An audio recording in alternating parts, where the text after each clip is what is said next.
Hi there, my name's Cecil. Welcome to Season Liberally.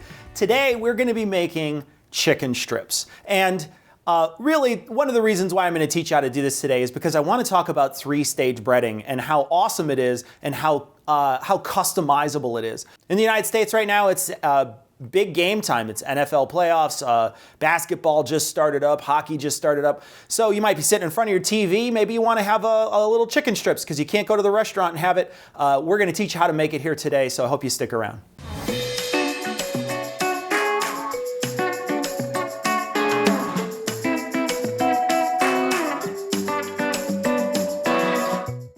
So we are making chicken strips today. We're going to be doing that a little later, but I want to make a dipping sauce for these chicken strips because I love ranch, but the chicken strips I'm going to be making are going to be kind of a Southwest style. So I'm going to make a Southwest style ranch today to complement this dish.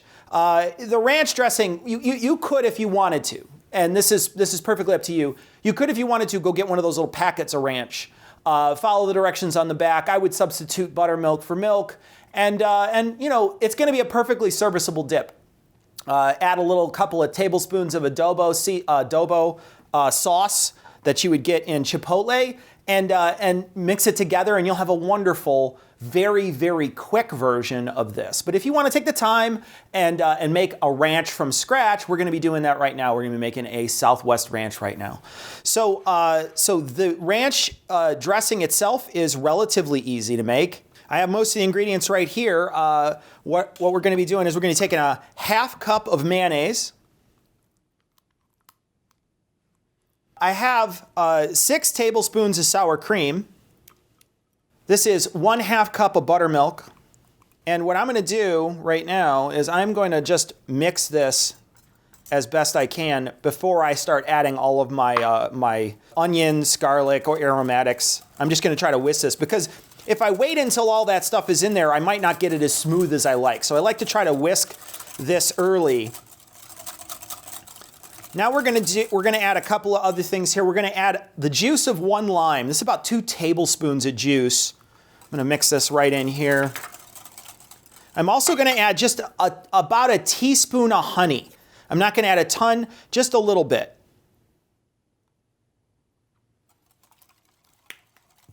Now that's going to add a little sweetness to this. It's going to be, you know, you can make this as spicy as you like. So I'm going to make it, you know, medium spicy. I'm not a super spicy guy, but it definitely will have a great taste if it's spicy. So the next thing we're going to do is we're going to open up our can of Chipotles here.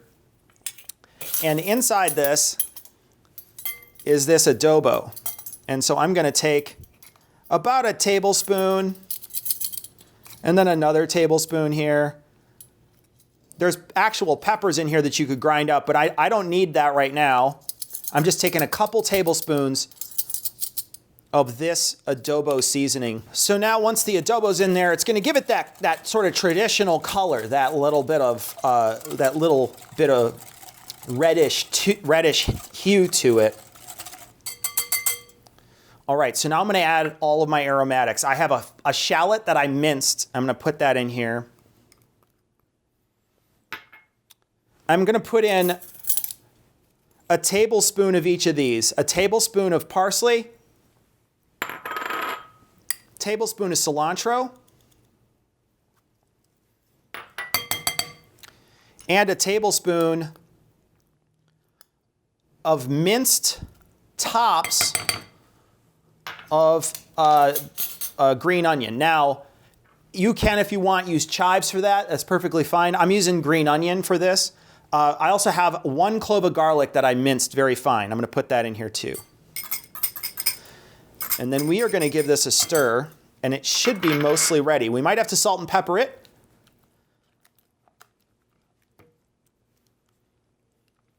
So I'm going to taste it real quick and see how it tastes. And if it needs salt and pepper, we will add a little bit of shot of that.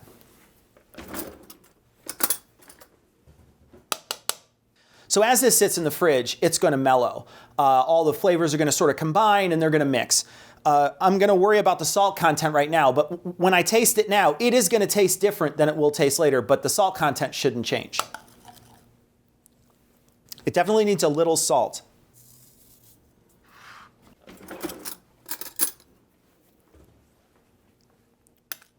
New spoon. Shouldn't be dipping my, it's like putting your whole mouth in the bowl. Just a touch more salt and I think it's ready to go. And if you like this hot, if you like the heat that comes with this, I would take one of those peppers that comes in here in the chipotle, put it into a food processor, mix that up, and then use that, because that will be a lot hotter than what I've created here. All right. Dishwasher isn't full yet. We're still going to keep using spoons. That's perfect. Perfect amount of salt in here. As this sits, it is definitely going to get more and more, the flavors are going to meld. So we're just going to let that do its thing right now. We're going to put it in the fridge and we're going to get started on our chicken strips. So now we have to prepare the chicken breasts for chicken strips.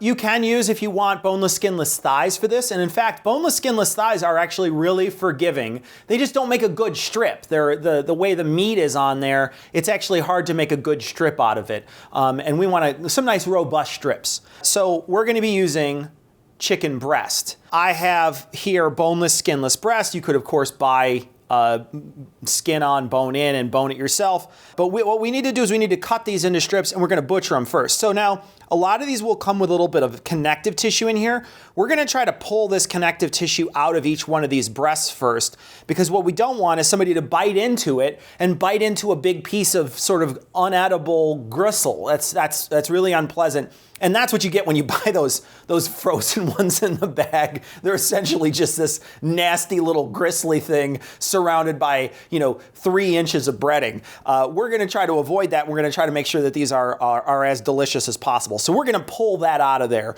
Sometimes they'll come with the tender attached, what they call the tender attached. And you can just buy tenders now. They will take, because they'll detach this from the breast. The butcher will do that. And then there's a little piece down here called the tender. And when you buy tenders, there is one piece of inedible tissue that runs straight through the tender. It's like almost like a tendon or something that runs through there. And you need to use your knife and a piece of paper towel to set it on there and then sort of scrape it off of there. The problem with that, of course, is that sometimes it squashes the tender and it's difficult to use. So that's why I'm using chicken breast today, full chicken breast, and I'm actually going to pound them flat. So let's get started there. Let's work on that first.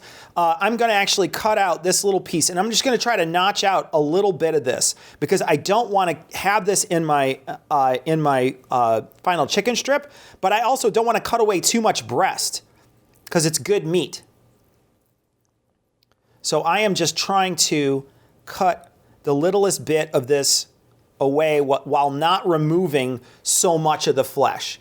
And as you can see, now it's completely gone, and this is how much I removed. So it's not a lot of, I'm not taking out a big giant notch of this thing. I'm just really running my knife over, removing this piece. This is where the wing attaches. And so when the wing has all this sort of cartilage in here, they don't do such a great job around this. And so you want to try to clean up their work a little bit. So now we got to cut these into tenders. Now when you look here, I don't know how easy it is to see this, but you can see the grain of the meat, right? So the meat is, the grains of the meat, the grains of the muscle run this way, and then they switch and they run this way. And so what our goal is going to be is to try to cut these little pieces off so that we're cutting against the grain. We're going to mechanically tenderize the meat. If I were to cut across like this, I could make fine chicken strips, but I might be cutting with the grain, and then there would be long stringy pieces in there. You don't want to eat that. So we're going to mechanically tenderize the meat by cutting it into strips against the grain.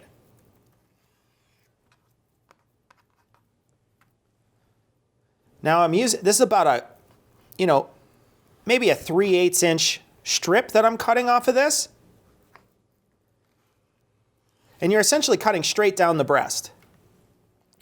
And as you can see, this is all, it's not with the grain. Each one of these grains is cut. It's snipped. All right, just handled some chicken, so I wanted to wash my hands real quick. In order for these to cook correctly, they should be the same sort of uniform size. And so what I'm going to do is I'm just going to tenderize them lightly, tap them so that they not only cook quicker, but that they cook more evenly. So I'm going to be using this meat tenderizer. Now, if you don't have a meat tenderizer, you can use the back of a small pan is perfectly fine. It's got a little handle on it. You can whack it that way. Now, just be careful. We don't want to hit this so hard that it's going to rip right through all of the muscle. We want to tap it. You don't want to really crank down on this. So just be careful. Meat tenderizer almost always just use almost its own weight a little bit more when we're tapping and trying to be real careful. Now, if I was really going to beat the hell out of something, I would give it a good once over. But in this case, we want to be real gentle. So the proper way to beat your meat is with a lot of lubrication. Huh? Gotcha. No, but you genuinely, if you're going to want to tenderize meat, you want to try to have a little bit of water or something on there so it doesn't stick to the thing you're hitting it against. And so in this case, I have some parchment paper, which I am going to have 2 pieces of parchment. And I'm going to go over to the sink right now. And I'm going to get a little bowl of water. And what I will do is I will just toss a little water, just dip my fingers in it and then toss a little water in here on both pieces. And then I will take the piece that I want to hit and I will put it between. Now the water is going to be that lubrication that we need so it doesn't stick to the paper. And I'm going to be real careful and just try to tap this so that it is a uniform size.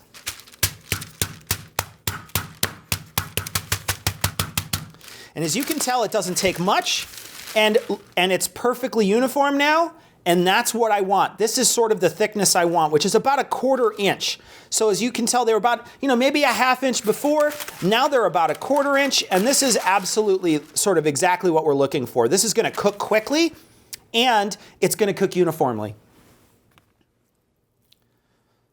So now I'm just going to beat the hell out of my meat for about 15 minutes.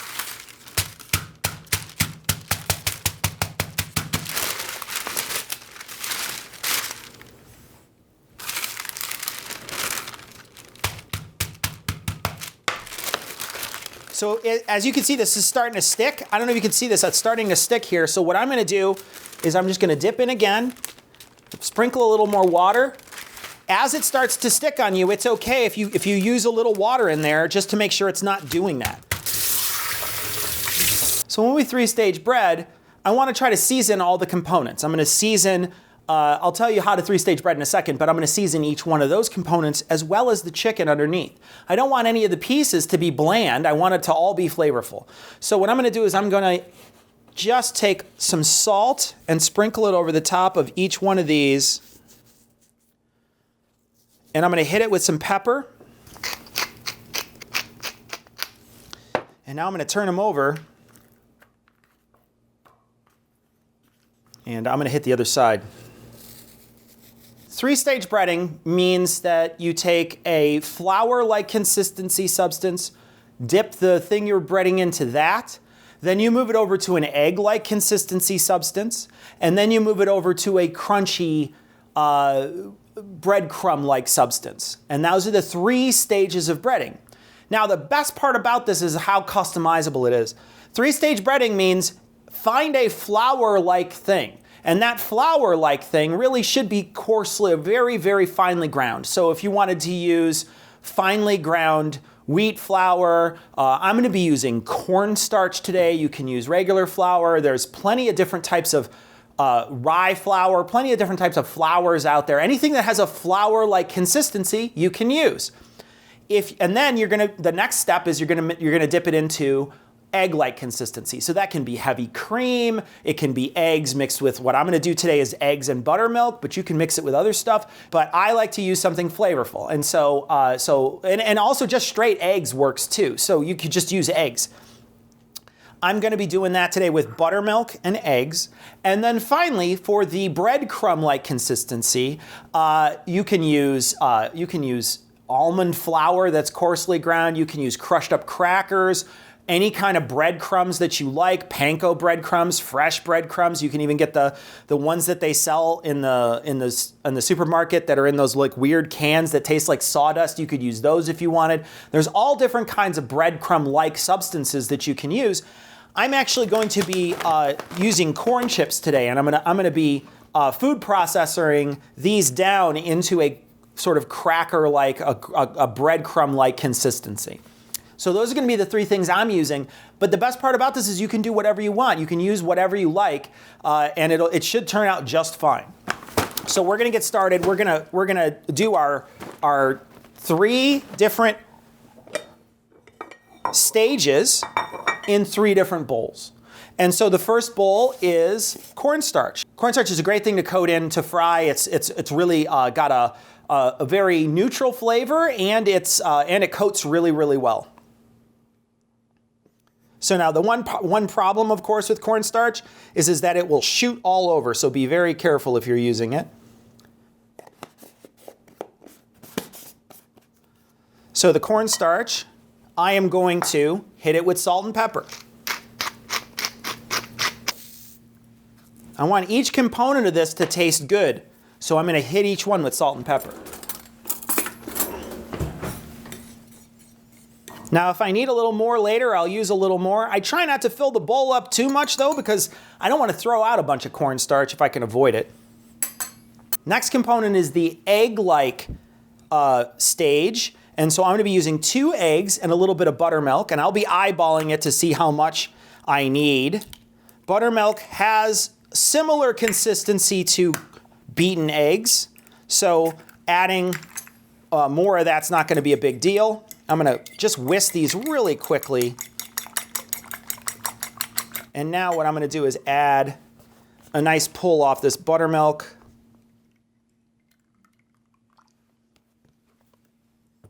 And we'll whisk that together. And this should be enough to coat my chicken strips. But again, if I need more, I can always make more.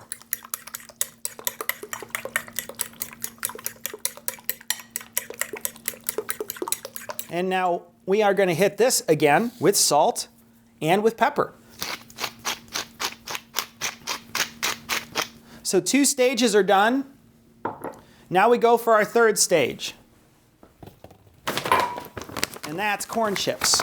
Now, you can crush these in a bag if you want. You just take a bag and smash them. I'm using a food processor today because it's just easier. Now, I got to pay attention to how salty these are because I don't want to over salt the coating. And these are pretty salty. So I don't have to do much when it comes to seasoning these. These are already seasoned. But if you're using breadcrumbs, be sure to season them. So now we just pulse to the right consistency. All right, so now we've got a breadcrumb-like consistency. And I feel like I'm going to need a little more than that. This does not look like it's going to cover the 3 chicken breasts that I have. I am going to fill the bottom of this. The most component of the 3-stage bread that I will use will almost certainly be this. And so I'm going to double this. I'm going to actually do this one more time.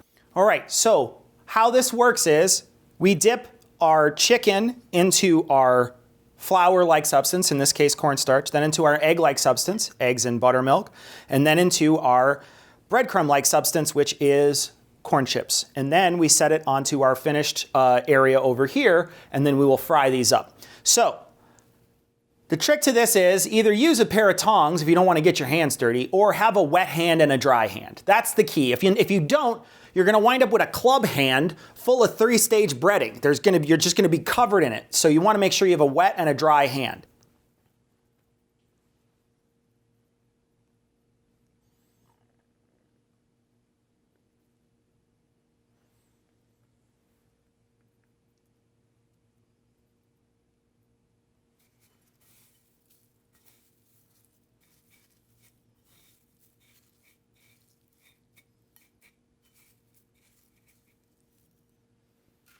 So I have my fry station here set up. I'm going to be pan frying these. Now, if you want, you can deep fry them, but they're chicken fingers, and so I'm going to flip them over in the pan.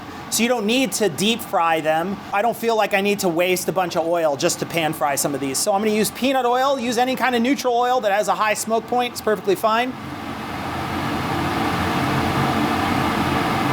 And you got to use enough to make sure that, that one whole side of these is covered.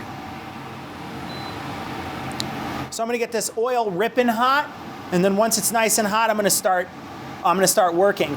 I'm gonna try to keep the heat nice and high because as I add each piece, it's gonna bring the temperature of that oil down. What you don't want is for your oil to drop below, say, 360 degrees. 360 degrees is a really nice temperature for this, and if it drops below that, it doesn't fry it. Instead, it sort of just, it'll sit in there for a minute, and then it'll finally come up to temperature, and that's gonna make your food really greasy, and you don't want that. You want it to be nice and crisp and juicy. All right, so our oil's ready. I'm gonna turn my heat down to about a medium high, and I'm gonna start adding my chicken strips. Now these cook relatively quickly. When they're brown, they're essentially done.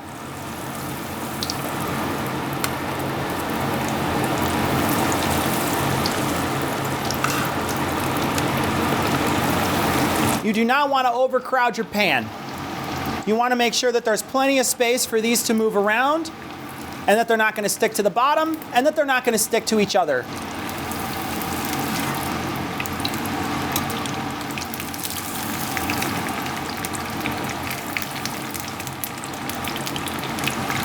So we want a nice, deep, rich brown on these.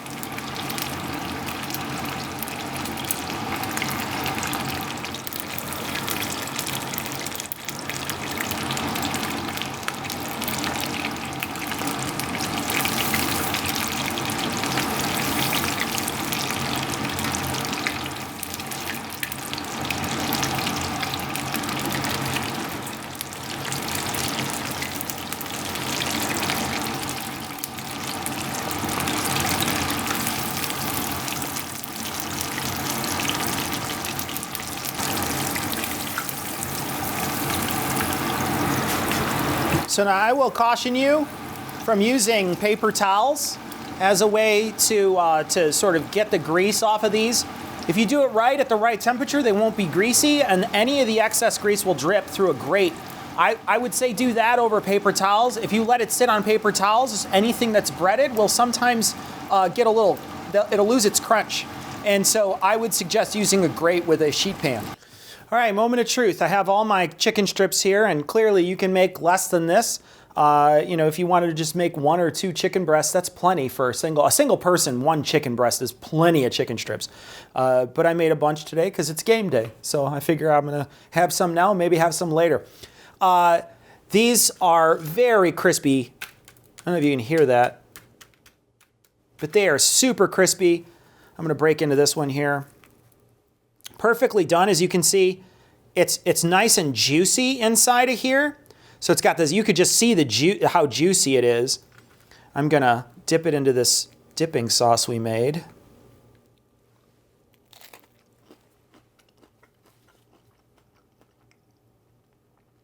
That's pretty good. The corn chips have such a wonderful, rich flavor. It really adds a really delicious element to this dish. There's a little bit of heat in here, and it's got that really creaminess of normal ranch, and it's absolutely marvelous. I'm actually gonna dip again.